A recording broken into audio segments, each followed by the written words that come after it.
Number 3, तीसरी वो इबादत जिसमें माल व बदन दोनों का इस्तेमाल होता है, माली जैसे ज़कात, बदनी जैसे नमाज रोज़ा, और जिसमें माल व जान दोनों का ताल्लुक है वह हज है। फिर इन इबादत से 3 बातों का ताल्लुक है। नंबर 1, इन इबादत का जानना। नंबर 2, इन इबादत का सही मानना। नंबर 3, इन इबादत को जानकर मानकर इस पर पाबंदी से अमल करना। ये तीनों चीजें अलग अलग है। ईमान वाले को ये तीनों चीजें पर अमल करना जरूरी है, लेकिन इन सब चीजों की जान, इखलास और यकीन है, वरना नमाज रोजा और सब इबादतें बेकार है। मुनाफिकीन के दिलों पर महर है। खतमल्लाहु अला कुलूबिहिम व अला समइहिम, अल्लाह ने मुनाफिकीन के दिलों और कानों पर महर लगा दी। फरमाया अल्लाह ने जो मुनाफिकीन के दिलों पर महर लगाई वो कोई मादी महर नहीं थी, बल्कि वो मानवी महर थी। मुनाफिकीन खुद धोखे में हैं। मुनाफिकीन अल्लाह और मोमिनों को जाहिर में धोखा देते हैं।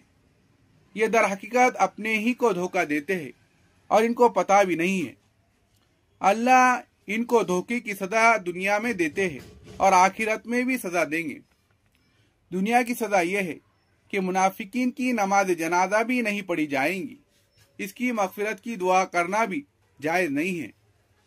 आखिरत की सजा यह है, इनके लिए अदम मगफिरत और जहन्नम का हतमी अबदी फैसला हो चुका है। मुनाफिकीन जहन्नम के निचले तबके में होंगे। अगर तुम मुनाफिकीन के लिए 70 मरतबा दुआएं मगफिरत करोगे तो भी हरगिज हरगिज इनकी मगफिरत नहीं होगी। इनकी अदम मगफिरत का हतमी फैसला हो चुका है। अल्लाह ताला हम सब की कुफ्र और निफाक से हिफाजत फरमाए, आमीन। शरीयत 2 चीजों से मुरक्कब है। फरमाया शरीयत मुरक्कब है 2 चीजों से। नंबर 1, अच्छे काम करना। नंबर 2, बुरे कामों से बचना। अच्छे आमाल करते रहो और बुरे कामों से बचते रहो। इस पर अमल करने से तो इंसान बनता है। अगर इस पर अमल ना करे इंसान हैवान बन जाता है। जन्नत में पेशाब पाखानी की हाजत ना होगी। फरमाया जन्नती जन्नत में लज्जत के तौर पर खाएंगे पिएंगे, हाजत की वजह से नहीं। वहाँ सब चीजें ऐश व आराम के लिए होंगी। वहाँ पेशाब पाखाना ना होगा। अहले साइंस इस बात को नहीं मानेंगे कि इंसान खाए पिए और पेशाब पाखाना ना करे। ऐसा नहीं हो सकता।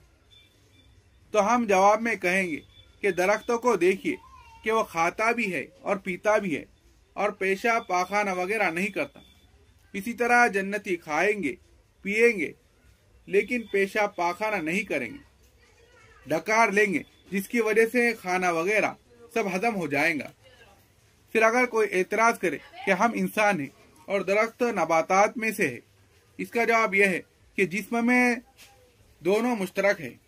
बेशक अल्लाह ताला नहीं शर्माते इस बात से कि वो मिसाल बयान करे मच्छर की या मच्छर से भी कमतर चीज की। इस्लाम हर ऐब से पाक है। मुशरिकीन मक्का इस्लाम में ऐसी ऐसी बातें निकालते थे कि जिससे लोगों को इस्लाम से नफरत पैदा हो जाए।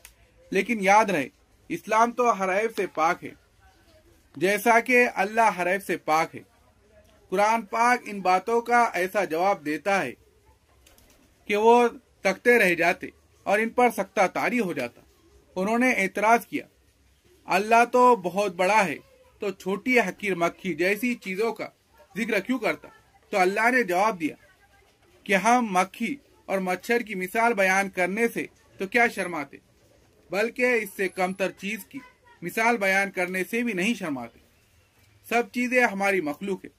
अगर मक्खी हकीर चीज है तो जिनको तुम लोग अपना माबूद बनाए हुए हो, तो वो अपने ऊपर बैठी हुई मक्खी को तो उड़ा नहीं सकते, एक हकीर चीज का मुकाबला नहीं कर सकते। ऐसे तो तुम्हारे माबूद है।